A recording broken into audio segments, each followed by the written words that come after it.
Halo pemirsa, senang sekali kita bertemu kembali di reportase weekend kali ini bersama kami dari studio di Washington DC. Saya Ian Umar. Dan Aryatna Budianto. Apa kabar pemirsa? Semoga weekend Anda berjalan menyenangkan dan semua plan berjalan lancar. Nah, kalau weekend ini di Amerika Serikat itu lagi rame-ramenya apa Ian? Ya, karena inilah merayakan akhir dari musim gugur, berarti ada Halloween di sini. Nah, betul. Semuanya siap-siap dengan kostum yang menyeramkan, tapi tidak hanya menyeramkan, tapi banyak juga yang lucu-lucu ya. Betul. Ya, dan kalau misalnya lagi musim pemilu kayak gini, kostum dari calon presiden tuh laku keras ya. Semuanya mau jadi capres. Banyak, karena memang harus kreatif, tidak hanya untuk kostum menyeramkan, tapi juga harus kreatif dan itu biasanya banyak menarik perhatian. Dan pemirsa, tentunya banyak sekali liputan menarik dari reportase weekend yang akan kami sampaikan kepada Anda semua. Kota New York, Amerika Serikat menyambut Halloween dengan menggelar parade kostum anjing. Anjing-anjing ini mengenakan kostum unik, mulai dari Cinderella hingga kostum menyeramkan. 3 maraton utama dunia yaitu Berlin, Chicago, dan New York berlangsung di musim gugur. Cara ikut serta kalau tidak menembus kualifikasi waktu atau lotre melalui pengumpulan dana. Mengapa para pelari memilih jalur ini dan apa manfaatnya bagi organisasi yang melakukan pengumpulan dana melalui lomba lari? Perayaan Halloween di musim gugur kembali diwarnai tingginya pembelanjaan konsumen Amerika. Meski konsumen tetap berhemat di tengah tingginya inflasi. Berbagai tips beredar di antara konsumen dan orang tua anak untuk membeli kostum lebih terjangkau, sambil juga mengurangi dampak lingkungan perayaan ini.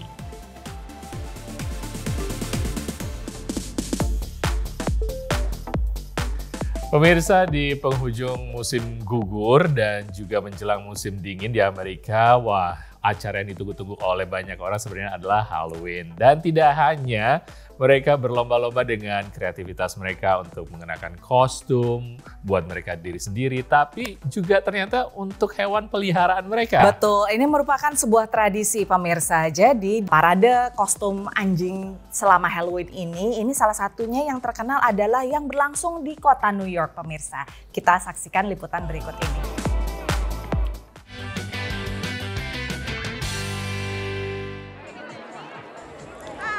Mulai dari Cinderella sampai laba-laba. Anjing-anjing peliharaan ini meramaikan kawasan East Village, New York pada pertengahan Oktober. Hello. We are Cinderella. Right, Genji? Parade anjing Halloween Tompkins Square sudah berjalan selama 34 tahun dan tahun ini diikuti ratusan anjing dan ditonton oleh ribuan pengunjung. It was a bit difficult, but we made it. We're here. They're stunning, they're gorgeous, they're living their best lives. She's really good with other dogs. So even when another dog barks at her, she kind of sits there quietly, looks at them patiently, never argues with anyone else. She's just a she's a happy-go-lucky doggy. Yeah, and she's a serial killer today. So watch out, she'll get you with her little knife. Sejumlah pemilik anjing memberi penghormatan kepada kota New York dengan ikon-ikon khas seperti pedagang hot dog. We wanted to do something very iconically New York. Yang lain mengenakan seragam The Yankees, tim baseball kebanggaan kota New York. His name is Gremlin. He's rocking a Jeter's jersey. We represent the Yankees. We're gonna sweep the Mets if we go on a Subway series. Atau ada juga kelompok hip hop Run DMC dari Queens, New York. No, he loves Run DMC, the music. He dances around the house. So that's why he customized his shirt. So it's he wanted to be part of the band. Tak sedikit pemilik anjing yang rela mengeluarkan biaya besar untuk mendandani peliharaannya. I glued all the Swarovski crystals on the shoes, one by one. A mother's love. Parade ini tidak dipungut biaya, namun seluruh pemilik anjing harus mendaftar terlebih dahulu. He's a chow chow that we shaped like a lion, and the groomer did a phenomenal job, and I'm the zebra. He's the predator and prey. Seluruh peserta kemudian berjalan menyusuri kawasan East Village dalam parade selama 2 jam. Parade ini berawal dari penggalangan dana untuk membuat taman untuk anjing pertama di The Big Apple. Tahun 90-an, sukarelawan akhirnya berhasil kumpulkan dana dan membangun taman pertama khusus untuk anjing di kota New York. Dan seperti halnya parade untuk anjing yang memang untuk memeriahkan Halloween, rumah-rumah di kota New York ikut memeriahkan dekorasi khas Halloween untuk akhir Oktober ini. Dari New York City, Randy Wijaksana, VOA. Kreatif sekali ya ternyata ya, dan juga memang acara itu tidak hanya ada di kota New York, di tempat saya tinggal juga ada parade untuk kostum Halloween ini untuk hewan peliharaan. Dan yang menarik di akhir parade disediakan treats untuk anjing-anjing ataupun juga kucing peliharaan bisa ini. Nge-snack ya, trick or treat juga seperti orang-orang, seperti anak-anak. Ya pemirsa, masih banyak liputan lainnya, jangan kemana-mana, stay tune terus di Reportase Weekend.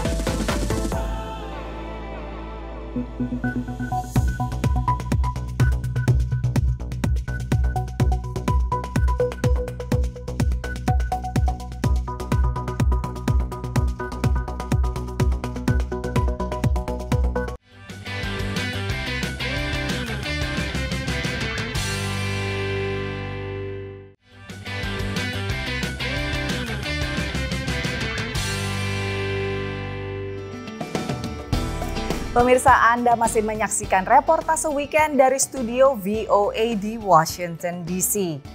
Halloween merupakan sebuah perayaan yang sangat populer di Amerika Serikat, pemirsa. Bahkan Asosiasi Peritel Nasional Amerika Serikat mencatat bahwa ada sekitar 72% warga Amerika yang ingin merayakan Halloween setiap tahunnya. Nah, nilai belanja juga mencapai 11,6 miliar dolar. Ini jumlah yang luar biasa, cukup fantastis. Ternyata juga beredar sekarang tips-tips juga online, daring, dan dari komunitas bahwa untuk berbelanja Halloween itu tidak perlu mahal, cukup dengan yang terjangkau ataupun juga menggunakan daur ulang dan dampaknya juga diturunkan terhadap lingkungan.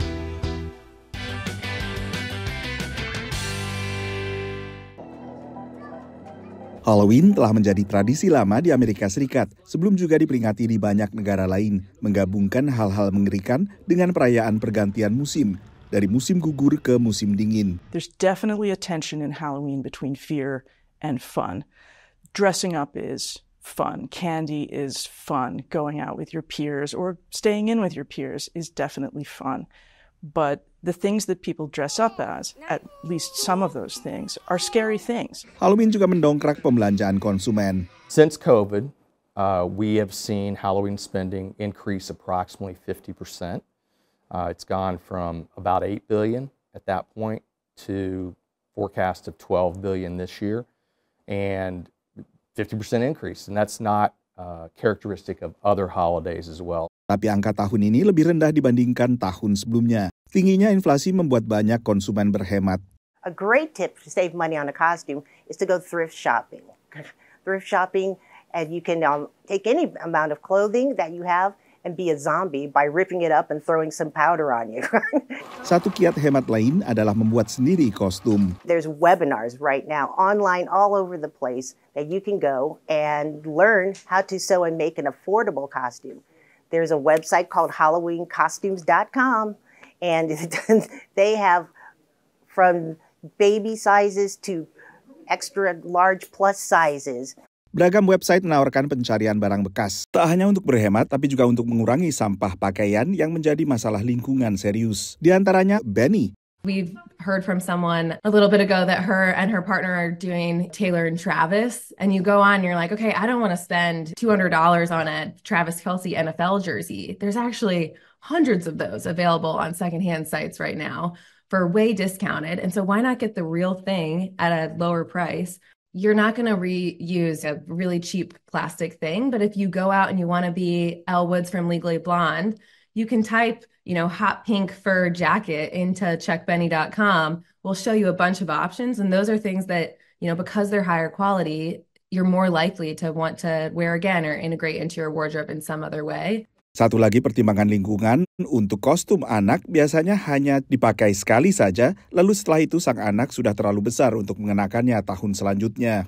Selain berbelanja kostum Halloween, konsumen Amerika Serikat juga membeli berbagai dekorasi menyeramkan seperti kerangka raksasa di belakang saya ini dan menghiasi rumah mereka untuk siap didatangi oleh para trick-or-treaters, anak-anak yang memakai kostum dan meminta permen. Dan tidak seperti kostum anak-anak, dekorasi ini masih bisa digunakan ulang tahun selanjutnya. Dari Washington DC, saya Nova Purwadi dan tim VOA.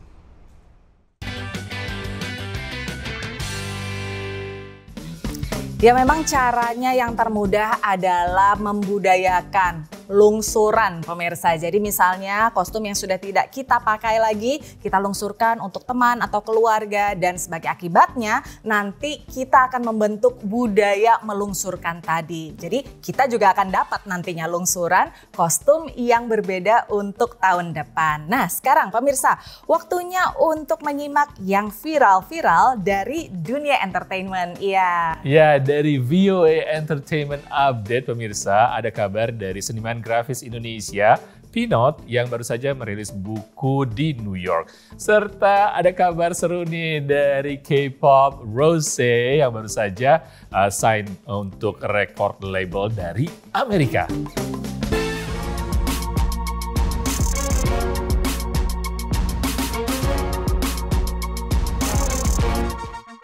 Hey guys, welcome to VOA Entertainment Update, your one-stop shop for everything pop. Guys, seniman viral asal Indonesia, Pino, kembali mencuri perhatian dunia seni. Baru-baru ini dia merilis sebuah buku baru yang menampilkan karya-karya ikoniknya sepanjang karir. Check out eksklusif interview VOA bersama Pino dan keluarganya. Seniman dan animator Indonesia yang tinggal di kota New York, Wahyu Ikhwandardi atau biasa disebut Pinot, sangat terkenal dengan estetik pixel art. Pinot memanfaatkan berbagai macam medium, mulai dari handphone, komputer, hingga game konsol kuno untuk menciptakan ratusan ilustrasi yang menggambarkan kehidupan kota yang ramai, avatar-avatar yang penuh nostalgia, serta ikon-ikon pop culture termasuk Star Wars dan musisi terkenal seperti Childish Gambino dan band 21 Pilot. Namun, sebuah tragedi muncul. Pada bulan Juni 2022, Pinot menderita stroke yang membuatnya koma selama 2 minggu. Waktu Papin koma tuh aku inget, aku bilang ya, emang Papin koma, terus udah no hope gitu ya. Itu kan opsinya dari rumah sakit adalah mau cabut alat atau mau diteruskan perawatannya. Waktu itu aku ditanya, kamu mau seumur hidupnya dia tuh ada di tempat tidur terus nggak ngapa-ngapain? Jadi itu pilihannya. When I see Papin in the hospital, I'm like, there's no way he's just gonna give a feeling in me, an instinct. Yeah. That makes me think he's not gonna just die right there. Mereka semua ini yang meyakinkan aku kalau no Mamin, don't give up. Papin bakalan balik lagi gitu. Itu mereka tuh yakin banget ngomong kayak gitu. Meskipun begitu, hal tersebut tidak menghentikannya untuk terus menghasilkan karya-karya pixel. Bahkan sebagai bagian dari terapi pemulihannya, Pinot harus belajar menggunakan tangan non-dominan untuk mendesain karyanya. Bekerja sama dengan publisher Inggris bergengsi Idea, Pinot baru-baru ini merilis buku berjudul Pinot the Book. Buku sepanjang 244 halaman ini memperlihatkan karya-karya pixel ikonik selama karirnya. Buku ini sempat ditampil dan dijual di toko mode ternama Dover Street Market, di mana Pinot bersama keluarganya hadir untuk bertemu fans dan memberi tanda tangan. Buku itu tuh sebenarnya menggambarkan tentang meaningnya ya, menurut kami sih itu menggambarkan tentang hope, menggambarkan tentang kegigihan hidup. Tapi target dengan buku ini ingin menunjukkan aja sih ke orang banyak bahwa dengan segala keterbatasan itu kita tetap bisa menghadirkan sebuah karya. Bagi keluarga Pinot yang dikenal sebagai The Neverland Family, Pinot menjadi simbol kreativitas, kesabaran, dan kegigihan dalam kehidupan mereka. Every time there's something that, for me, when I'm going through something, I always get over it. So whenever I'm feeling like just down, I just believe that it's just another hurdle that I'll pass. Buku Pinot sudah bisa dibeli di online dan standby di toko buku Indonesia. Bintang K-pop terkenal Rosé baru saja menandatangani sebuah kontrak baru dengan record label bergengsi di Amerika Serikat. Dan langsung ada kabar baik untuk para fansnya loh.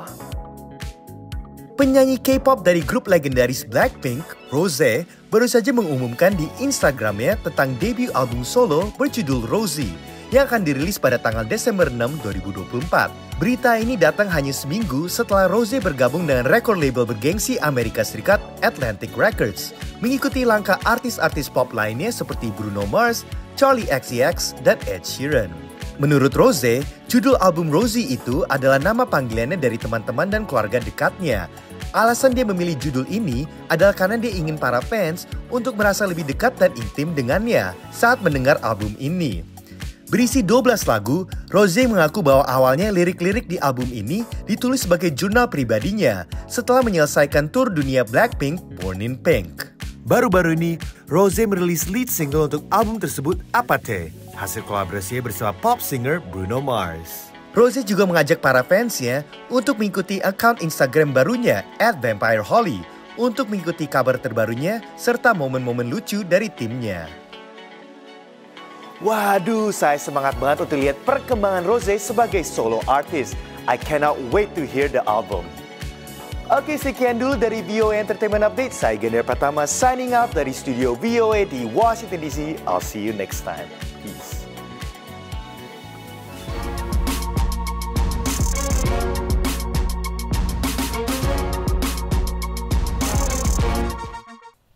Pemirsa, kami sempat kaget sebenarnya ketika mendengar bahwa Pinot, seniman grafis artis terkenal Indonesia ini sempat sakit dan kesehatannya menurun. Tapi kita melihat bahwa dia semakin sehat sekarang dan semangat terus Pinot dan sukses terus untuk bukunya yang baru diluncurkan. Ya, sudah berkarya lagi ya, luar biasa. Dan tadi juga ada kabar dari Rosé yang pasti Anda sudah tidak asing lagi. Apathy. Itu emang viral banget dan juga sempat di-ban sementara sih ya di South Korea atau di Korea Selatan karena anak-anak lagi musim ujian waktu itu, jadi nggak boleh kebanyakan katanya. Nah, tapi kita tunggu kabar selanjutnya dari Entertainment Update di episode mendatang pemirsa. Nah, sekarang kita istirahat lagi, tapi jangan kemana-mana, stay tune di Reportase Weekend.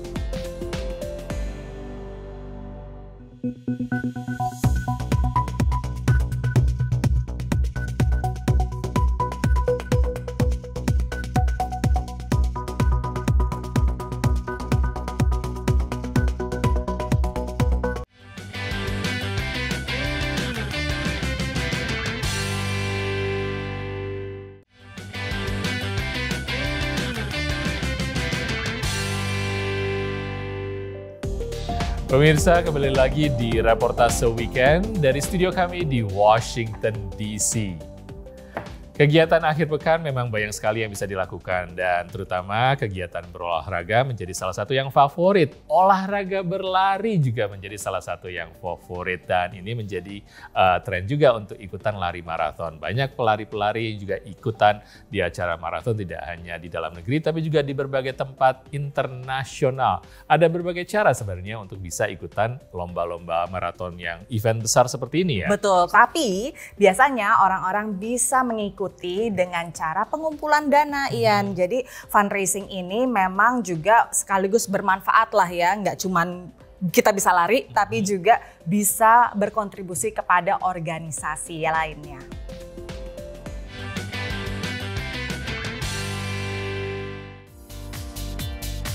I had to raise about $3,000.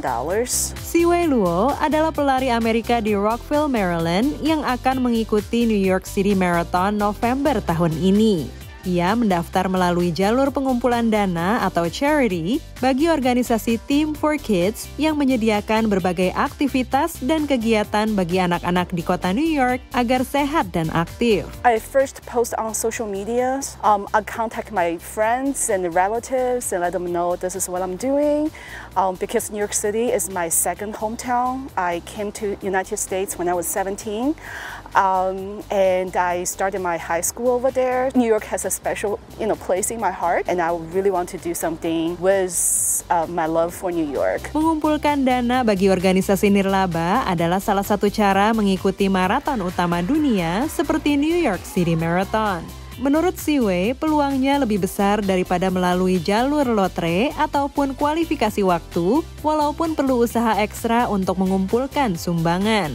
Melalui lomba lari, organisasi nirlaba seperti Team for Kids di New York berhasil mengumpulkan lebih dari $100 juta sejak 2002. Plan International adalah organisasi nirlaba di London yang beroperasi di 80 negara, termasuk Indonesia sejak 1969. Program-programnya terkait dengan pemenuhan hak anak seperti pencegahan stunting, penyediaan air bersih, pendidikan, kesehatan, dan perlindungan dari kekerasan. Di Indonesia, organisasi ini mengadakan pengumpulan dana melalui lomba ultramaraton Jelajah Timur. Seperti dijelaskan Dini Widyastuti, Direktur Eksekutif Plan International Indonesia. Jadi di Plan Indonesia kami ada annual charity run namanya Jelajah Timur yang kita sudah lakukan 5 tahun dan ini akan jadi tahun ke-6 di bulan Oktober 2024 ini. Dan tujuannya adalah untuk mengumpulkan dana untuk pembangunan sarana air bersih di desa-desa di Indonesia Timur, terutama di NTT. Para pelari mengumpulkan sumbangan mulai dari 10 hingga 250 juta rupiah. Setiap tahun, dana yang terkumpul mencapai 2 hingga 2,5 miliar rupiah. Herwan Eng, pekerja lepas bidang keuangan yang mulai berlari sejak 2013, adalah salah satu pelari Jelajah Timur. Ia juga pernah mengikuti maraton utama dunia melalui pengumpulan dana, yaitu Boston Marathon sebesar $10.000. Challenge dan perjalanan untuk mendapatkan ini ya, target yang kita fundraise itu sangat fulfilling gitu. Sama fulfillingnya dengan saat menginjak garis finish di 42 kilo ya. Itu kemudian untuk purpose tertentu bahwa kita bisalah berbuat sesuatu untuk impact hidupnya orang lain gitu sih. Hal serupa juga dirasakan Lydia Isnanto, pelari Indonesia di Austin, Texas. Ia mendukung pengumpulan dana untuk teman pelari yang ikut Boston Marathon. Because it's for kids and supporting for a good cause. I'm grateful to be able to support her, even though that might not be much. Manfaat dana yang terkumpul membuat para pelari ini tak merasa malu saat meminta sumbangan. You have to talk to people about the goals, and you have to let people know this is what you believe in, and then they believe in you to participate with the marathon. Yang menyatukan mereka adalah niatannya untuk berbuat baik melalui lari. Dari Rockville, Maryland dan Jakarta, Indonesia, Dania Iman, Ahadian Utama, Nia Iman Santoso, VOA.